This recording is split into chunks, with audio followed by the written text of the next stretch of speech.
Are you a Christian working woman who is looking to boost your confidence and transform your life? Well, I have got just the thing for you. My online course, the 10-hour Confidence Transformation, is available now. This course is designed to fit into your busy schedule and provide you with actionable strategies to increase your confidence. Plus, with your purchase, you will get access to a private monthly group coaching call where we can connect and grow together. Get all of the details right now at danabyerscoaching.com. Before we get started today, I want to take just a moment and share with you a recent 5-star review my podcast received. She said, "I love that Dana recognizes how so many of us are naturally wired. We desire to serve and are compassionate, but we also have a high drive to excel. She understands the faults and the strengths, always taking them back to Jesus so that we can understand ourselves in a healthy way." That 5-star review is from Do It All Woman. Thank you so much. Hey, listen, if you're listening to my podcast and it's helping you, please take just a moment, leave a 5-star review. That's going to help so many more people get access to my podcast. Welcome back, friends. I am so happy to be here with you today to have a little chat about taking back your time. If I know anything about my clients who are ambitious Christian working women, just like myself, sometimes we become overwhelmed at work. So in this podcast, we're going to dive into the real life challenge of feeling overwhelmed at work, and we're going to uncover some actionable insights for you to help you live a more purposeful life. Like I said, I'm your host, I'm Dana, and today we're going to address this common struggle because I think finding time to take breaks and to actually do the work that you were hired to do and to make time for yourselves, amidst the sea of never-ending tasks that come your way every day.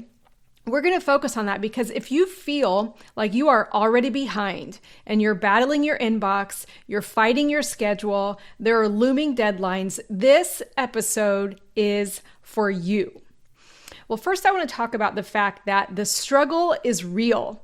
If you just heard me say you're battling your inbox, your schedule, your deadlines, and you thought, oh, that's a little bit embarrassing, let's just move right past that, okay? I want to validate that. Of course you feel that way and you are not alone. We're acknowledging a reality that many of us face, feeling constantly overwhelmed by the demands of our work, whether or not you love your job. Sometimes we love our jobs in seasons and not in other seasons, but you might be facing the burden of that packed inbox, those deadlines, and your to-do list continues to grow. Can you relate to this? Whenever you've got a to-do list, you're checking things off and you're like, oh my gosh, I just added 4 things to that list. And you start feeling a little bit like you're sinking. And that can make it feel impossible to take a break. It can also make it feel impossible to get ahead or at least on top of the work that we are facing. And the problem here is that continuous cycle of busyness or that sense of overwhelm can create a narrative in our minds. The narrative that we are failing, that we cannot keep up, that we just have to tread water, that life is always going to be this way, and that taking time for ourselves is a luxury that we cannot afford. Those are lies. And here's the truth. Feeling behind and overburdened at work does not mean that you're failing. One, it means you're human. So yes, of course, we'll point that out. But I also want to point out with some tough love here, we have to be honest. If you're feeling behind and overburdened, it doesn't mean you're failing. Yes, it means you're human. But it also makes it evident that you just don't have a system in place to support yourself in anticipation of those busy seasons. And while you might think you don't have control over your schedule, I'm sure you don't have 100% control over your schedule. I would say most of us don't. But I actually think you have a lot more power than you realize. So let's walk into these ideas I'm going to share with you with some openness. If you're not ready to be open, maybe you don't want to listen to this today, okay, friend? I'm asking you to be open to the possibility that you have more power, more control over your schedule than you're realizing in this moment, and what that could do for you to embrace that openness in your schedule. So I want you to think about a term that I call throttling your week. One powerful strategy to regain or really embrace the control you might not see that you have, to either regain that control or embrace it. So you can schedule to throttle your week by designating one day of your week as the overflow day. So this means setting aside one day, doesn't have to be the whole day, but part of the day, specifically to catch up on the tasks that routinely spill over from the rest of your week. Unexpected things happen. A meeting goes long, there's a software emergency, someone's out sick, you name it, life happens. But if you can throttle your week, if you have built in a tiny bit of overflow time into one day, you were planning for it. You anticipated it. It does not catch you off guard. And you have created a buffer that reduces the pressure that you're feeling to complete everything on time every day for every person. This is going to take you out of that place of performance and stress into a place where you're able to calm down, get your groundings, get your bearings, and have a better sense of what truly needs and deserves your focus. So for example, if your work week is Monday to Friday, Friday could be your overflow day. This approach allows you to focus more effectively on tasks during the first 4 days, knowing that you have given yourself the gift of dedicating time, scheduling time at the end of the week to handle anything that might need a little extra attention or anything that can be paused but won't fall off the list of things you need to do. So if you believe it's impossible for you to do this once a week, I hear you, but I'm not going to completely accept that. I'm going to ask you to at least start with maybe every other week, or if you have to, once a month.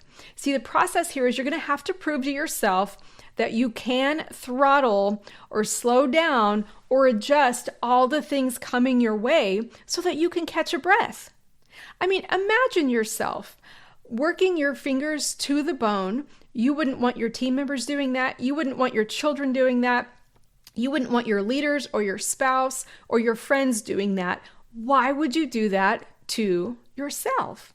And I don't say this from a place of judgment. I'm really asking you to be open to recognize how you might be burning the candle at both ends without really stopping to acknowledge it. How fair are your expectations for yourself? And I want to ask you that question because if you say, Dana, there's no way I could do this every week, I'm saying, okay, ask yourself how fair you are being for yourself, to yourself, and be willing to try it maybe every other week or once a month, whatever that looks like. And hear me say, you do not need permission to do this. No matter where you work, if you work for yourself, if you're the lowest person on the totem pole in a massive organization, doesn't matter. And here's why. You were hired to do your job well. If you think doing your job well is saying yes to everything and working overtime when everyone else has completed their work, just so that you kind of are able to take things as they come, but not set boundaries on your schedule, then you're not actually doing your job to the best of its ability. You're not doing your job in a way that's sustainable. So no matter where you are on the infrastructure of the organization that you work, I want you to be able to throttle your week so that you can perform in the way your leadership wants you to. So next I want to talk a little bit about how we throttle our work life to prep ahead. If you're preparing for a travel day or weeks or time out of the office, or even if something unexpected comes up, the ability I have learned over the years to throttle my schedule helps me have a bit of a cushion if something unexpected happens or if I know that I'll be traveling in the near future. So another key strategy here is to prepare ahead for the days that you'll be out of the office or traveling, and that means identifying the tasks that can be or need to be completed in advance and setting up your work environment so that it can run smoothly in your absence. There are a couple ways to do this. You might be able to delegate or share certain responsibilities. So even if you don't have any direct reports, you might be able to share some responsibilities. I'll take care of this while you're on vacation, if you'll take care of this while I'm on vacation. Or delegating if you do have direct reports. Make sure that you're setting up those out of office replies, ensuring that everyone on your team knows how to reach you if there's an urgent matter. But here's the caveat there. I want you to go the extra mile and be clear in explaining to your team what does not qualify as an urgent matter, okay? If you've got 5 people on your team, there might be 5 different definitions of what an emergency is. So just make it clear to them. You know what? The world's not going to fall apart if XYZ happens. I don't want you calling me when I'm at the pool if, we lose power for an hour. Your ability to give them that clarity gives them permission to know what they can do in their roles, but it also sets you up to win when you won't be in the office. So you see, the preparation here not only helps keep things on track, but it can reduce your anxiety about being away from your desk. It's going to allow you to step away with confidence, knowing that you have set things up for success, that everyone else around you gets to win, even when you're not there. And now I want you to think about also kind of, day to day, week to week, when you are in the office, blocking out time for focus. One of the most effective ways to take control of your schedule is to block out a couple hours of focused work on a single project. This dedicated time, free from interruptions, allows you to dive deeply into a task and to make significant progress. I'm sure many of you probably are familiar with the experience that I certainly have had, which is I want to be interruptible, right? I want to be available, but I also want to be really effective in the work that I'm doing. And every now and again, projects come along where we need dedicated time to focus specifically on it, where if I'm interrupted or you're interrupted, it could take 15 minutes or more to return to kind of the focus position that you were in before you were interrupted. And this is a little bit difficult. You're going to have to find a way how to do this. Depending on your workplace, if you work remote, that may not be a problem. If you work in an environment that is kind of like a fishbowl where everyone can see you and you're easily accessible, you might need to, book out a conference room or ask for permission to go work somewhere else for a couple hours. Whatever that looks like for you, you've got to advocate for yourself because your work will suffer. And if your work suffers, you're going to make that mean something about your performance, about who you are. So you get to be an advocate for yourself here to give yourself the time and focus that you need if you will use it and use it effectively, so that your work environment serves you instead of you trying to accommodate the work environment.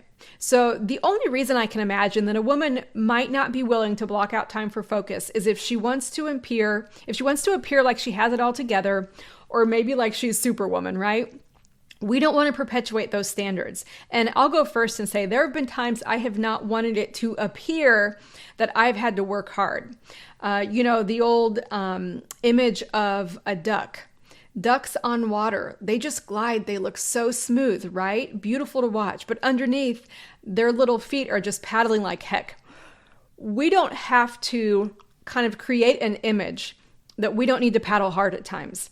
In fact, I don't want to perpetuate that. I want to create a workplace where the people who work with me know that I need time and space to crank out amazing work. When I write content, when I create a course, it takes large blocks of time, not only to prepare it, to be in the place mentally, spiritually, physically, and emotionally to do it, so that 1 hour or 1 year from now, the woman who is receiving that content is experiencing the best that I could bring. So we want to let people know that we need time to do amazing work. We are not superstars. We need as much time as anyone else. And if we don't do that at work, we're going to wind up needing to work at a different time. And that creates a little bit of a struggle, not because I understand, not everyone works well during the day. Some people are afternoon people or night owls, whatever that looks like, that's fine. But I mean, generally, if you're not able to create focus, it can really slow up the processes that are happening at work who depend on you. Not only can it be less excellent work, but they might be waiting on you and finding that working with you is a rushed experience because you haven't set the proper boundaries to support yourself to have the environment you need to get the work done. So it can create a major kind of downward spiral that I know you don't want to get on. And I know you don't want to perpetuate that. If there are people on your team who are feeling a sense or a need to get amazing things done in less time, you can go first and kind of create that culture of giving people time and space to do the craft that they were hired to do. So marking out, these blocks of time on your calendar, you want to mark yourself as unavailable so people don't schedule meetings with you. And you want to treat it as a non-negotiable appointment with yourself. So this not only helps you stay on track, but it also signals to your colleagues that you are unavailable for meetings or distractions during those time periods. So here's a little bonus I think that happens whenever we block out time for focus. So you're a leader. I believe if you're listening to this podcast, you're a leader. And I also believe leaders go first.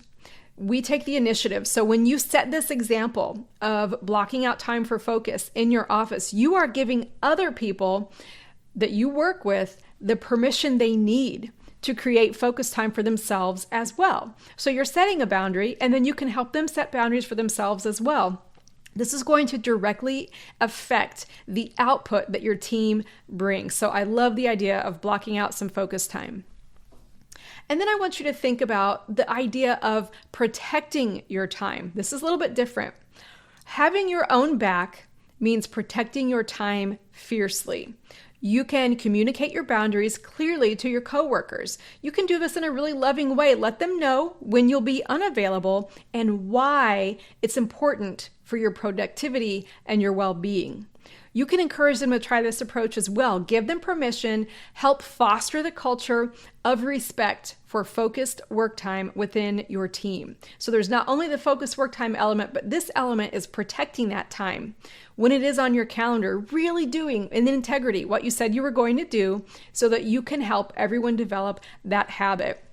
And it's not just a habit, it's truly setting boundaries. By setting these boundaries, you're going to create a supportive environment where everyone on the team can thrive. And remember, it's not selfish to protect your time. It's actually essential for delivering your best work and maintaining your mental, spiritual, and emotional health. Well, let's talk a little bit about some practical tips I have for implementation with these ideas I'm sharing with you about how to throttle this sense of overwhelm in your inbox, on your to-do list, on your schedule, in your work life. First tip is to start small. You've heard a few ideas already in this episode. Just pick one of those. Maybe just begin with one overflow day or one blocked time slot each week. You can gradually increase this as you see the benefits. Trust me, you are going to, for lack of a better term, really get addicted to the idea of blocking out just a little bit of time to support yourself. Your future self is going to be thanking you today for having blocked out that time, Friday from 11 a.m. to noon to catch up on your inbox. Whatever the process is, you are going to be so thankful that you started small. This is a habit and approach of setting boundaries that can increase in your life over time, but you will see immediate benefits. The second tip is to utilize technology. I've coached so many women who said, well, I'm new in my career. I don't have any direct reports. And I say, well, what kind of technology do you have that you can utilize to support yourself? Calendar apps, task management tools, things that are provided for you at work. You can use those to organize your time and set reminders for your blocked periods. And also letting people know, reminding them, yeah, hey, she's not available right now. I used to work on a team where someone had a little card that they were going to be doing focus time, and they would just put it on the back of their monitor, and they would put their headphones on, and they worked in an open office space environment. So when I would walk into that open office space, if I wanted to speak to her and her headphones were on, and I saw that her little sign was up that she was in the middle of focus time, then I knew my best approach to respect her boundary was to just send an email, because trust me, they might have been important, but they were never really urgent things, right? I knew her focus time was just going to be a couple of hours. It could completely wait. So use technology to your benefit as your personal assistant. A third practical tip is just to communicate clearly. Anything you do ahead of time is going to support you. Have open conversations with your team about this new approach you're taking and how it can benefit everyone. You don't have to sell it to them, but you can show them by example. Share your processes and this approach that you're taking so they don't feel stuck waiting on you. So whether you are out of the office on vacation, or if you have an unexpected sick day, or if you're just in the middle of trying to, get through to a deadline, your team can still know the things they need to know through your excellent communication to keep moving forward, so that you've at least got a little bit of time to yourself to be able to focus on what you need to be focusing on in the moment. And I'll give you an example of clear communication for this. So one of my team members, she wrote up her entire job process that she uses for the different tasks that she completes in my business at Dana Byers Coaching. And what I love is I know exactly where she does these processes. And if I have a question, so for example, we kind of have some different work hours. She has a very flexible work schedule. So if I'm curious as to where she is on a certain project, I can actually just go see her progress and track kind of the tasks completed. Just have a quick login somewhere or check on a shared doc and see how things are coming along without having to text her, email her, or interrupt her. So we can keep each other in a state of flow in our unique tasks by providing each other clarity and access. So that requires trust. But if you do that with your team members, it's going to help them be able to function so well if for some reason you are unavailable. And the last tip I want to talk about is review and adjust. I know I'm talking about this very seriously because I take this very seriously, but hear me out. I have been reviewing and adjusting my approach to this for years, and I find it very energizing because the things that support me in this season are different than the things that supported me in other seasons. So you can regularly kind of assess, how do the strategies, the things I'm working on, how are they working out right now? Do I need to adjust anything? Do what works for you this season. Don't change it if it's not broken, but you give yourself permission to just try it out, to iterate, to review what worked, what didn't work, and then make some adjustments. If you start out with these ideas I'm sharing with you, if you start out with the mindset that this needs to be perfect, then you won't be able to give yourself the freedom to experience it. That's why I'm giving you this tip to just try it, review it, and adjust. Imagine doing this every week, and then over time, a month from now or 90 days from now, you could have experienced so much more freedom and so much less stress because you took the time to care for yourself, to support yourself, to have your own back, and to shift the culture in your workplace where everyone is able to have the focus and the time they need to do their jobs with excellence. So as we wrap up, I want to remind you, I really believe you have the power to take back control of your time and to break free from the cycle of overwhelm that your inbox and your schedule might be creating for you at work. So if you can throttle your week by preparing ahead, blocking out that focused work time, and protecting your schedule, you can create a much more fulfilling work life. And remember, friend, you are not alone in this journey. I am out here with you. We are all out here together trying to improve how we work so that we can show up as our best selves. And hear me say, it's completely okay to ask for help, to set boundaries, and to prioritize your well-being. Thank you so much for joining me today for this episode on Been There, Learned That. Until next time, take care and remember to give yourself the grace and the space that you need to thrive at work. Could you become a strong, empowered woman? Absolutely. I think it's important for all of us to learn how to become empowered women, and that's why I've created a special 30-page free download to accompany all the things you're learning on my podcast. You'll get to take true, purposeful action towards learning how to feel empowered as a woman after God's own heart. To get your free download, go to danabyerscoaching.com/free.